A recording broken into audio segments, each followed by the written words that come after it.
हाय रे हमार नथुनिया, हाय रे हमार नथुनिया, हाय रे हमार नथुनिया। ऐसे भैया काम चले वाला नहीं बा। आप जान ले कौने बाती पे चर्चा करे पड़ता। ही बात उत्तर प्रदेश विधानसभा चुनाव 2022 चलत हो। 2 चरण का मतदान भी हो गल हो। और सोनभद्र में भैया 7वें चरण में मतदान बा और वो 7 मार्च के। तो सोनभद्र के मतदाता भैया लोगन के भैया हम सबसे पहले राम राम कहते कि वोट देवे जरूर जाएं। और वोट जब देवे जाएं तो एक बात के जरूर ख्याल रखें कि भैया वो सेवक चुने जाते हुआ, ऐसा सेवक जो उनके क्षेत्र का नेतृत्व करी। कौनो जीजा नहीं खोजे जात तो लगे अपने बिरादरी के ढूंढ है ना। शादी ब्याह करे खोई बहन बिटिया के तो अपने बिरादरी में खोजिहा। यहाँ भैया आप सेवक बनावे जात हो तो जे योग्य हो, जे ईमानदार हो, जे आपके काम आ सके। रात बिरात कब्बों जरूरत पड़े तो सुख दुख में वही कर आप चुनाव करें। एक बात आप सुन लें, जैसे हम शुरुआत के लिए हाय रे नथुनिया, हाय रे नथुनिया, तो का बात ही हो जौन हम नथुनिया के बात कह दिली। ये भैया एक बहन जी नहीं बस में बैठे रहनी, यात्रा करत नहीं। अब बार बार मुहवा का करें बहरे निकाले। एक नथुनी पहने, नथुनी आप लोग जानते ही भाई, नाके में आगे पहनल जाला और नीचे तक लटका रहा उठे तक, है ना। तो भैया ड्राइवर साहब कलन के काहे अपन मुड़ी बहरे निकालत हो, अभी धक्का लग जाई तो दिक्कत में आ जाबू। तो कुछ देर फिर अंदर रखनी, ओकरे बाद फिर लगनी बहरे ताके। तो भैया कंडक्टर मना करें कि भैया तो के मना कर जाता काहे बहरे देखत हो।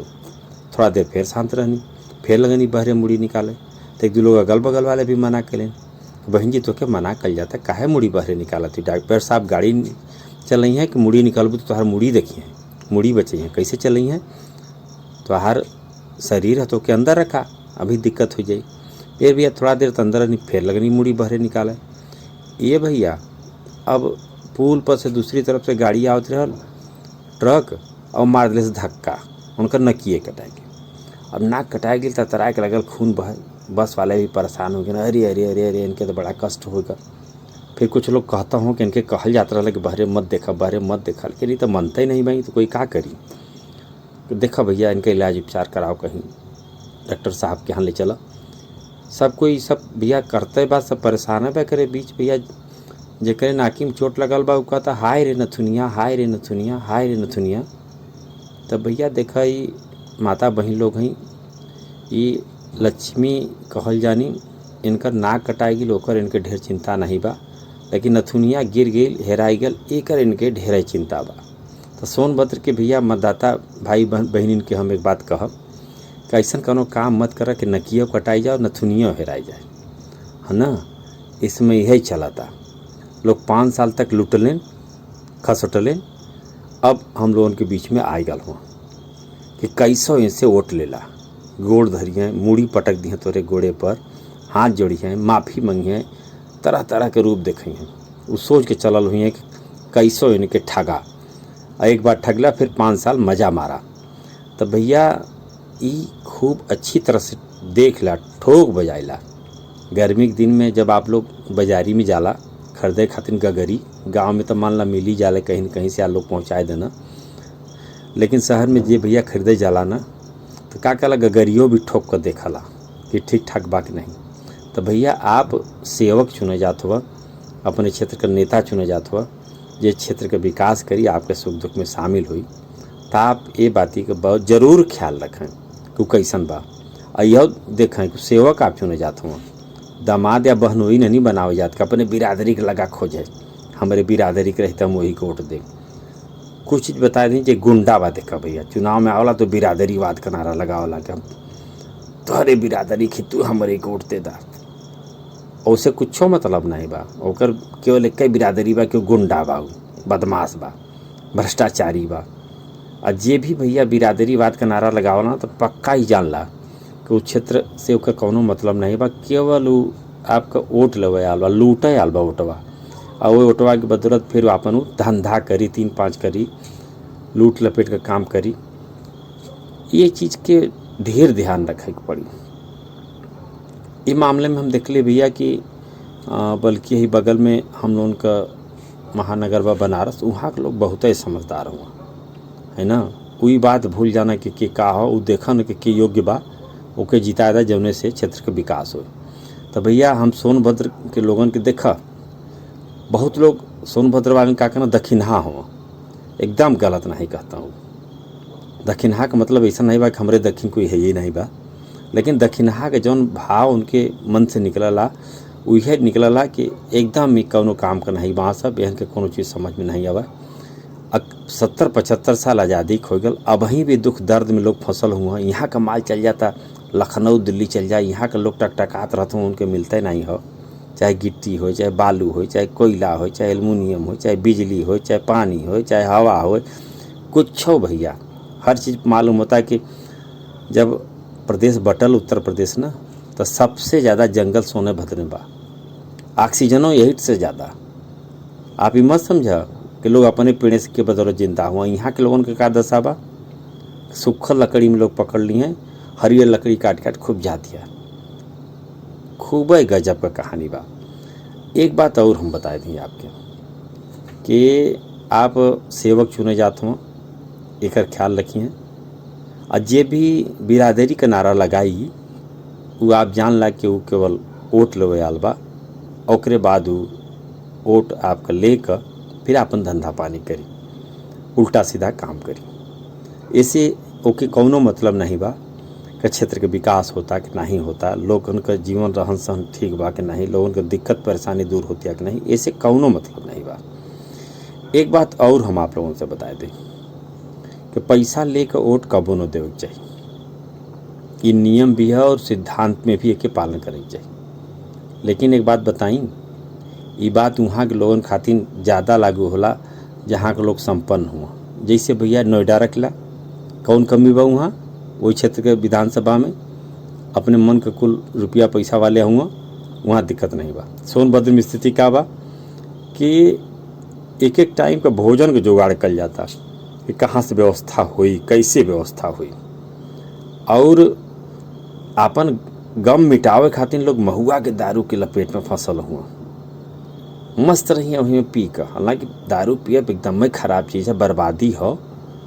और सरकार जो बाई न विभिन्न प्रकार कई सही काम करे चाहिए, लेकिन जानबूझ कर दारू बेचवाओ नहीं सके। दारू जब लोग पी हैं तो उनके यहाँ रुपया पैसा जब बचबे नहीं करी तो का करी हैं, सस्ता मजदूर मिली है, और रुपया पैसा बचीले बात तो मजदूर मिली है का सस्ता, वो अपना काम करिए, विकास करिए।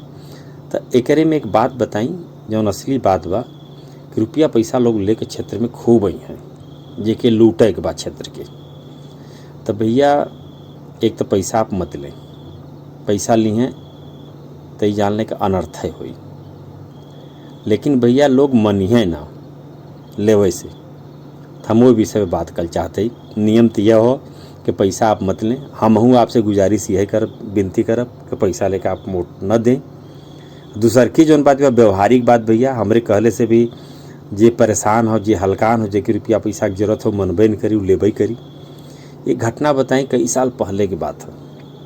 एक ठे साहब रहना गई ना गाँव में प्रचार करे, ये बात ही का प्रचार करे गई ना, निर्वाचन आयोग से भैया निर्देश मिला रहा कि आप लोग गांव गांव जा, अपन मोबाइल नंबर बांटा, गांव वाले से ये बात के कह कोई पैसा न ले, और न तो पैसा लेकर वोट दे। और भैया जे पैसा देता ओकरे बारे में ये नंबर पर आप लोग सूचना दा। तो लोग जब ये बात कहलन तो एक माता जेरनी बुजुर्ग वो कहलन कि भैया हो हमन तो जोहत है कि कोई आवो। तो अधिकारी पूछलन कि काहे माता जी, काहे आप लोग जोहत हैं कि पैसा कोई लेकर आवे। ये भैया कम से कम ये चुनाव बात यही में कुछ लोग आए का कुछ रुपया पैसा दे देना, ऐसे कहाँ के पूछता के। अंत में वो अधिकारी के पास कोनो जवाब नहीं रहल, अपन बात जरूर कहल, लेकिन वो हमसे मिलना तो लगना अपन पीड़ा बतावे कि इतनी गरीबी बा, लोग इतना अभाव में होगा कि उनके बतावल जाता है कि पैसा नहीं लेवे कि पैसा लेके वोट नहीं देवे के बा। लेकिन भैया जोहत होंगे कि कोई पैसा लेकर आवे, ओकरे पीछे कारण का बा, अत्यंत भैया इतना गरीब हुआ, इतना परेशान हुआ कि कहीं से कोनो जुगाड़ हो जाए, ठीक ना। तो हम फिर से बात दोहरावत हुई कि आप लोग पैसा लेकर वोट न दें, ये नियम की बात है, और नियम की बात भी हम आपे से करब। दूसर की बात भैया, जब न मनबाए आप, न प्रशासन रोक पाई, रुपया पैसा बांटे वाले पैसा बंटबे करिए, तो ऐसा स्थिति में भैया एक तो भैया पैसा मत ला, और मान ला पैसा ला तो चाप के ला। ये भाई जी हमारी वीडियो सुनी, पूरा सुनी, आधा अधूरा काट कर रही तो पता लगल कि आधा अधूरा काट ला, ओकरे बाद ओके वीडियो को वायरल कर दा, अब मर मुकदमा में हम फंसावे की कोशिश करिया। ऐसा जुगाड़ मत करिया, पूरा वीडियो हम लोड करब ऐसे ही, आप लोग के सुना, आधा अधूरा मत कटिया। तो भैया जे लुटले बा धान गेहूँ बेच के तो आपको पैसा दे ही ना, वो तो ऐसे मरत जियता किसान, ओकरे यहाँ कहाँ पैसा बा। चुनाव में भी आ जी तो मालूम भल के जौन कैसो समार बुझाए के कैसे ओकर कहानी रहल उहो बर्बाद हो गल। तो भैया पैसा रुपया वह बाटी जे दूसरे के हड़प ले बा, माँ चाप के रख ले बा यार हर से 3-5 के कर, तो उसे चाप के पैसा ला। हम न मना करब, पहले तो मना करब कि मत ला, और नहीं मानत आप तो उसे चाप के पैसा ला।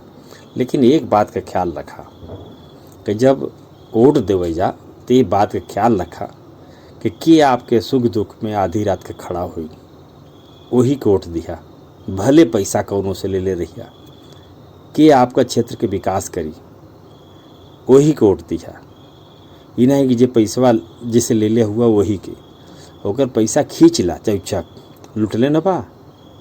एक बार बताई भैया, हमारे विधानसभा हो ओबरा में है ना, ऐसे अने एक नेता माय रुपया पैसा बटले और चुनाव जीत गए। और उसके बाद लोग गए उनके यहाँ काम खातिर, तो पूछे काल है भैया, फलनवा काम है। अरे अब कौन काम हो, जब चुनाव लड़ते तो इसमें तो चाँव का पैसा लेला, अब काम खातिर नहीं गला, कौने मुँहे से काम खातिर बोलबा भैया।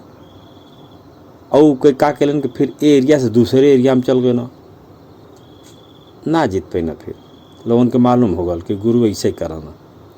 तो आपो लोग भैया, विशेषकर हम घोरावल विधानसभा के मतदातन से हम कहल चाहते हैं, हमारे पास आज दोपहर में एक सूचना आई कि एक प्रत्याशी हुआ भैया, उनकर रुपया पैसा बहुत ही बा, क्षेत्र के लोगों से कोनो मतलब नहीं बा, सुख दुख में भी उनके नहीं शामिल हो के फुर्सत है नहीं बा।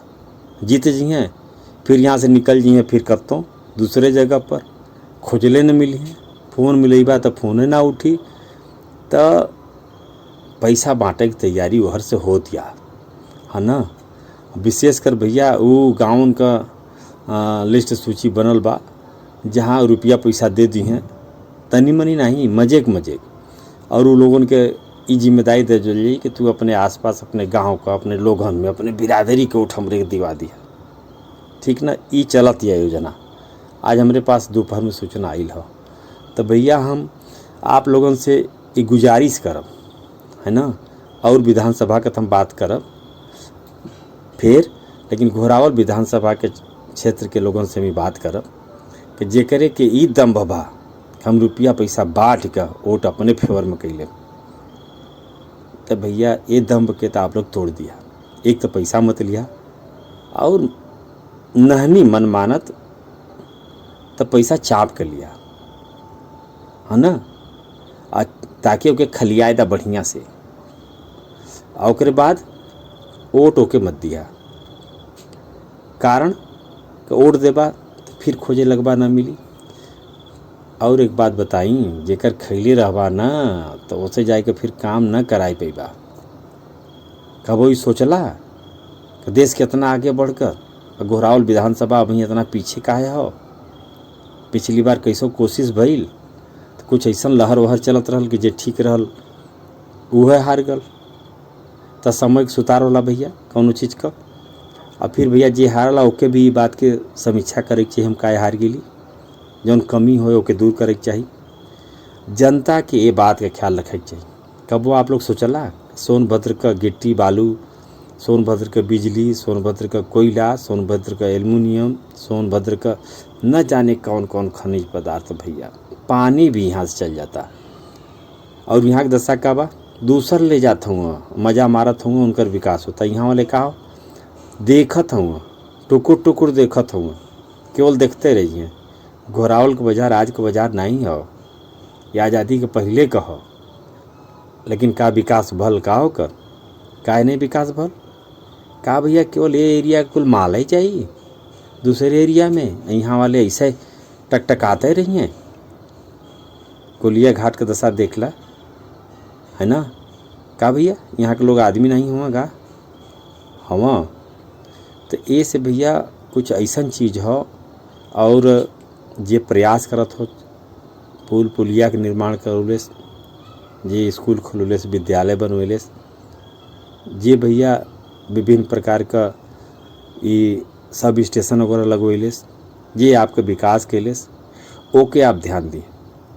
कोई भी भैया कौनो बिरादरी का कोई हो, अगर बिरादरी के नारा देकर वोट मांगत हो और बिरादरी के आधार पर आप वोट देते हो तो जान ला कि आपन नाश करत हो, इनमें कौनो कमी नहीं बा। तो पहली बात हम यहाँ एक बार फिर से कह दें कि सोनभद्र के लोगन के ये बात के विशेष ख्याल रखे के होई कि अपन नाक बचावें, नहीं ऐसे हर बार उनका नाक कटत रही और ओकरे बाद आपन रोवत गावत रही। तो इसे काम चले वाला ना ही हो। और ई दम्भ जेकरे दिमाग में हो कि हम रुपया पैसा के बदौलत हम चुनाव जीत जा, तो उस क्षेत्र के जनता खातिर बहुत बड़ चुनौती हो, इके समझे के पड़ी ताकि ओकर दम भी टूटे। सेवा का भाव हो चाहिए, लोकतंत्र हो, जनता में प्रमुख होले, कोई दूसरा प्रमुख नहीं हो। तोरे पास पैसा बात अपन पैसा रखले रहा, अब पैसा लोगन के सेवा करे खातिर होला। ये थोड़े बा कि पता लगे लूट लपेट के कुल रखले हुआ और उसके बाद जब चुनाव आल तो एक बार बटला, फिर उसके बाद 5 साल गायब हो गया। ऐसे काम न चली और दूसरे के कष्ट ना होई, है ना। अगर हम आप मिल कर ऐसे फैसला लेब ना तो नुकसान अपने के होई। खुल के एकर प्रतिरोध भी करे के चाहिए कि भैया तू तो एरिया में देखेबे ना कैला, है ना। और दूसरी तरफ जो हम एक बात कर ली है कि रुपया पैसा लेकर वोट कोई के न दें, ये नियम विरुद्ध हो और नहनी मन मानत और बांटे वाला बटते हो, लेवे वाला लेते हो। तो ऐसा स्थिति भैया चाँप कला, लेकिन भैया जे पैसा देत हो ओके पलट दा, वो कैसे हूँ ओकरे के वो कुर्सी तक मत बैठावा, नहीं तू जान ला कि अगर वो कुर्सी पे बैठी तो सूद ब्याज सहित कुल वसूल रही। और ओकरे सामने जब जइबा कोनो काम लेकर कौने मुँह से जइबा, जब पैसा खैले हुआ था, है ना, कौने मुँह से जइबा काम खातिर। और दिकरबो करी कि फिर का करे आ गिला, यहाँ कौन चीज़ कमी रह गई, जौन कहला तौन देली। ते से भैया अपने स्वाभिमान का रक्षा भी करा, अर्थात भैया अपन नाक बचौले रहा। और क्षेत्र के विकास चाहत हुआ, अपने खेत खातिर पानी चाहत हुआ, अपने क्षेत्र में और बढ़िया स्कूल चाहत हुआ, पुल वगैरह जौन बनत हुआ आधा अधूरा हुआ ओके पूरा करल चाहत हुआ। विविध प्रकार के भैया विकास के अगर आप बात करत हुआ तो आप ये बात का ख्याल रखें कि आपके बीच में के बा। और एक चीज़ के जो पहले वाले वीडियो में भी हम आप लोगों से गुजारिश कर रही है, जे ये माटी का बा जे कि यहाँ से लगाव बा, है ना, खाद कमात हो आप लोगों के बीच में हो, यही लोगों के बीच सोवत उठत हो, सुख दुख में शामिल होत हो, ओकरे के प्राथमिकता जरूर दी ताकि फिर 5 साल तक आप लोगों के कल पे के न पड़े।